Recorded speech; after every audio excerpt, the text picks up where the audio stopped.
contend, rather than being an outside candidate. Rad's shaking his head, and there's no such thing, Sue, as bad weather. There's only bad clothing. Right? That's right, yes, right, absolutely. Okay. I bet you've cycled in all sorts of territory and in all sorts of conditions. Yep, rain, snow, blizzards, everything. Okay.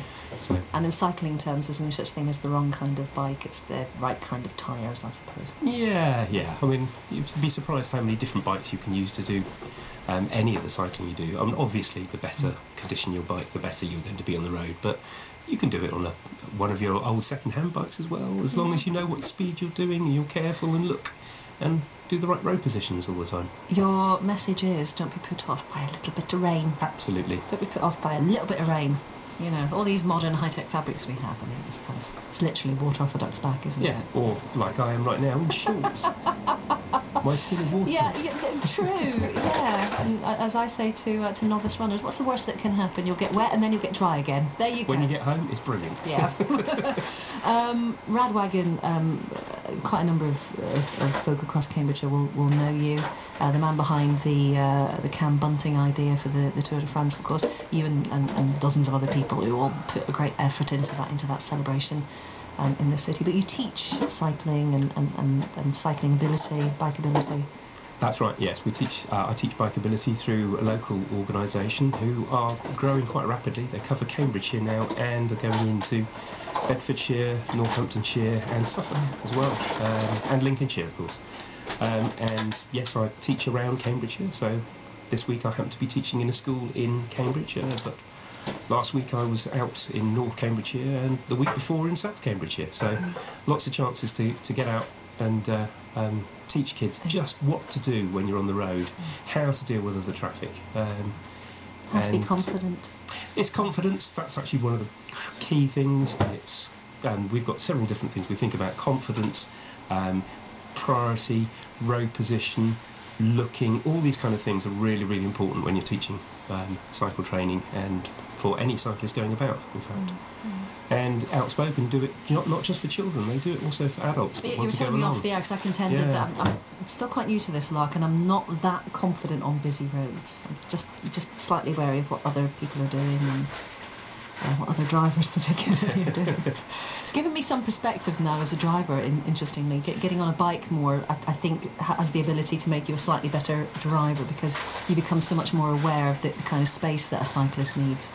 And why often cyclists will not hug the curb so much, why they might sit out a little bit. It's not to annoy you as a driver, it's simply to safeguard their own safety. Yeah, exactly. Cyclists have all kinds of reasons for being further out than maybe car drivers have been used to.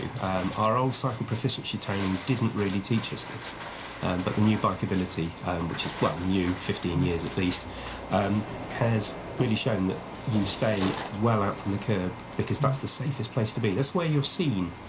You're not seen if you're near the curb, and that's where also, if there's not space to get past, the car won't be able to get past, and that's your perfect right to be there. So. Okay. Welcome to Chat Room. After all that, welcome to Chat Room. You're alongside Susan Grossi today. Welcome back to Chat Room, I should say, Susan. It's been a long while.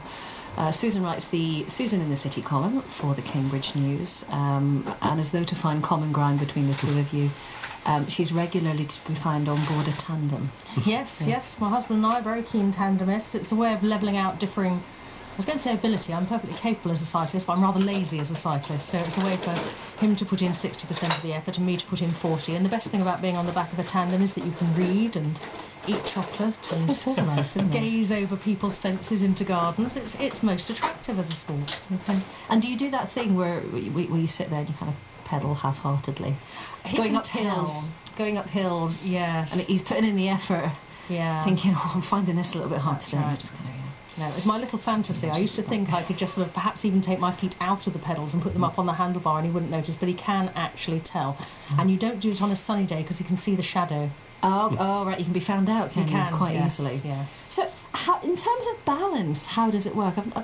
I think of a bicycle as being an object for one person. You are under your own steam and in control of your own balance. In a tandem, it must be... There's quite a bit of trust involved. I mean, we have been riding a tandem together for 20 years now, so I don't really think about that anymore. But there is an element of trust. The stoker's on the back, the pilot on the front. The stoker has to trust that the pilot knows what they're doing. And so we've got clip-in pedals. So he'll hold the bike steady. He'll stand aside and hold the bike steady. Then I get on the back and clip in. And then I'm sort of stuck, and I have to trust that he's going to be able to push off and get us going. So there is an element of trust in it, but I'm quite used to that now. Okay. Do you ever switch roles? No, the bike's not the right size for that, and I wouldn't like it, to be honest, because on the front you've got to do gears and looking out at the road. I don't like any of that junctions stuff. and stuff like that. Yeah, let him do No, it. chocolate on the back. And somewhere in this, is there an argument for strengthening your marriage, your partnership as a result? It is quite hard to argue on a tandem, I'll grant you that. It's quite hard to hold a dignified silence on a tandem. What I do hate is matchy-matchy tandems, when people come and you see a tandem couple and they're wearing identical outfits. That drives me mad. I think that's cute, don't you? No, I go back upstairs and change if we've accidentally done that. I can't bear it. On the shelves. Rad Wagon is alongside as well. Rad is a cycling teacher, amongst many descriptions. Tell us again what happened to the bunting when the bunting was taken down. Right, yeah, we carefully folded. Actually, quite a few people kept their bunting up. I still know there's bunting up around Cambridge in different places. They all really enjoyed having it, and they wanted to keep it along. What we did is we said, okay, we're taking it down. The city council took their parts down, and we then said, okay, if you give money to charity and show us that you have, we can give you some bunting. And essentially we raised a reasonable sum of money doing that, supporting the charities, Marie Curie, because it's the official Tour de France charity in the UK, and then 2 local charities, Jimmy's shelter in Cambridge, and You Can Bike Too, an all-ability cycling charity. They're listening in, by the way. They've just been tweeting. Oh, great. Oh, you've got that lovely Rad Wagon on, they say. Hi, Ruth.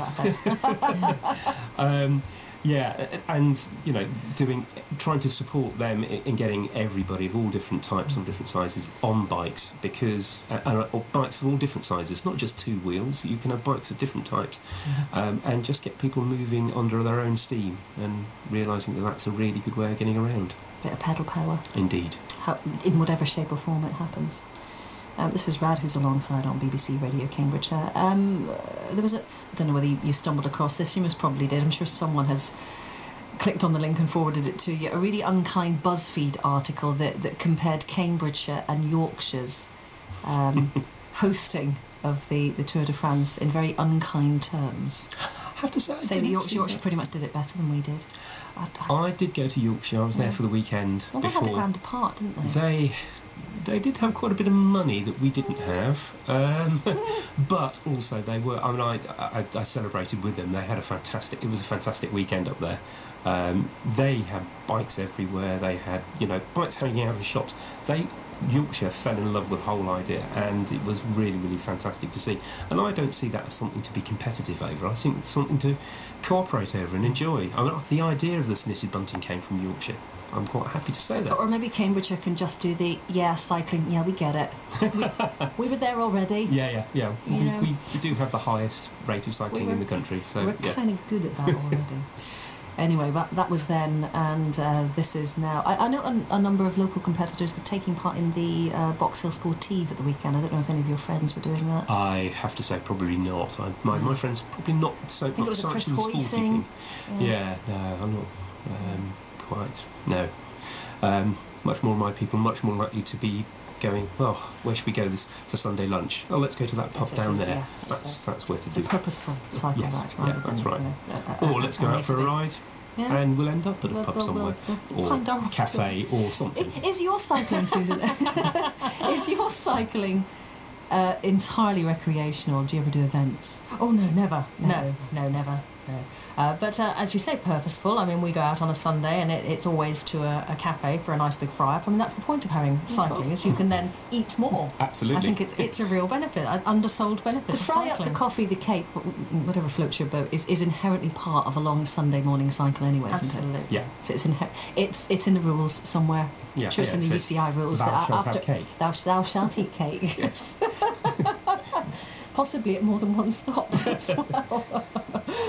Rad is alongside, and Susan is there. One of my father's favourite phrases was, this was his comment on peer pressure. I did it because such and such did it. He would say, well, if they stuck their hand in the fire, would you do that too? Yes. And I found myself again saying that to my son the other day. Well, if he did something, would you do it too? Out of my mouth are my parents' words. Have the same thing with cycle training, definitely. Well, they kept doing it. Well, would you follow them off a cliff on your bike? Probably not. Okay, so yeah. Johnny D has been out and biking. Could you? Did you? Have you? No, not really. Again, I probably didn't have the greatest time at school. But I mean, it was all right at school. I mean, to me, it was just get all your qualifications, keep going. And I didn't really do, get out. And I didn't really do too many friends. I mean, yes, I had some friends. But I've not really been back since. I mean, I'd still go back to, in fact, last weekend I was back in the village I grew up in, and seeing everybody that I knew when I was a child, so I guess I see that side of things a lot more. I'd be interested to meet up with some of my old teachers. I'd be interested just to see how they're doing. I think most of them are probably retired now, just to see how they're getting on, and to have conversations with some of them where I'm able to say, you inspired me. Oh, certainly, yeah. Particularly my English teacher, who I was talking about on this programme last week, who was very fierce behind it too in just a little while. Rad Wagon alongside too. The Tour de France bunting. Bunting is the big project of the summer. Are you projectless at the moment then? I've done a project since. Yeah. Something nothing to do, rest, not really here, more it's a London-based organisation. I ran a camp for nearly 50 children. Well, I say children, they were young adults. 12 to 17, ran a camp with that for 2 weeks in the summer in Dorset doing wild swimming. Wow. 15 staff, all out all the time, so all outdoors. That was great, and that became a massive adventure of its own, and that was just after the Cam bunting had kind of run its course. And now it's back to we're now thinking about just the training, and what's the next thing along the line. Feels like it's something in Cambridge could do, something community-based, because the whole thing about the Cam bunting thing wasn't just about the knitting and whatever. It was about a whole load of people who didn't know each other too well to begin with, coming together and just doing this project. I mean, we had 400 people at least knitting by the end of that. And the whole concept of the Tour de France was a focus, but the whole concept of just getting people to do things together. How about taking photographs of fantastic different bikes? I'm obviously loving the bike theme, but lots of different bikes were brilliant. How about that? How about an art project doing that? Schools joining in. Yeah. Okay, well listen, let's talk some more in a little